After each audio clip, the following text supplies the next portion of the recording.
आज से कई 100 वर्ष पहले, जब न मशीनें थीं और न ही कपड़ों की बड़ी बड़ी दुकानें, तब हमारी दादी नानी अपने हाथों से इतनी सुंदर साड़ियाँ कैसे बनाया करती थी। आइए आज वही पुरानी पहाड़ी परंपरा देखते हैं। देखिए, सबसे पहले ढेर सारे रामफल तोड़े जाते थे, जब तक उनके छोटे छोटे कण एक दूसरे से पूरी तरह अलग न हो जाए। फिर तुरंत इन्हें पतले बांस की लकड़ियों से बने कपड़े में भरकर छाना जाता था। ध्यान रहे, एक एक बूंद कीमती होती थी, इसीलिए इसका पूरा रस बड़े प्रेम से निचोड़ लिया जाता था। अब इस विटामिन ए, सी तथा अनेक प्राकृतिक खनिजों से भरपूर रस को एक साफ मिट्टी के बर्तन में भरकर पूरे 1 वर्ष के लिए सुरक्षित रख दिया जाता था। हाँ, इतना लंबा इंतजार वो भी एक साड़ी को बनाने में लगती थी। तब तक थोड़ा थोड़ा कच्चा लाख एक बर्तन में डालकर हर 15 मिनट पर धीरे धीरे चलाया जाता था, जिससे लाख समान रूप से पिघलकर लचीला हो जाए और उसके प्राकृतिक रंग द्रव्य पूरी तरह सक्रिय हो सके। जो देखने में भले काली दिखाई देती हो, परंतु उसका वास्तविक रंग गहरा नारंगी होता था। अब उसमें थोड़ा सोने का चूर्ण मिलाकर वह चमकदार रंग तैयार किया जाता था,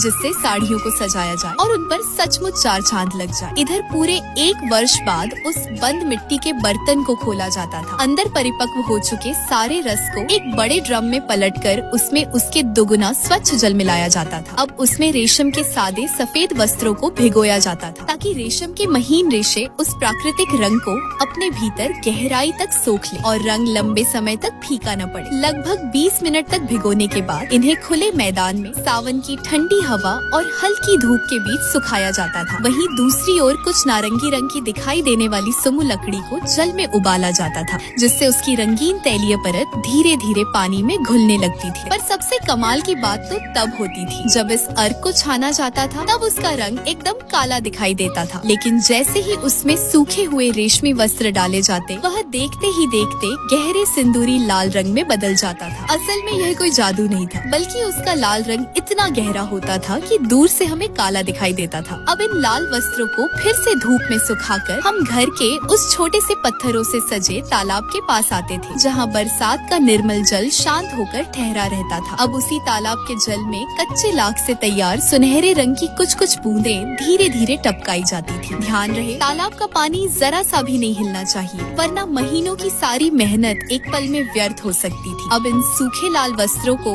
बड़े प्रेम से फैलाकर धीरे धीरे उस जल में उतारा जाता था, जिससे सुनहरी परत वस्त्रों पर स्वाभाविक रूप से बैठ जाए और उन पर बादलों के बीच चमकती पहली सूर्य किरण जैसी आभा उभर आए। और ये देखिए, बनकर तैयार है हमारी दादी नानी के जमाने की पारंपरिक पहाड़ी साड़ी।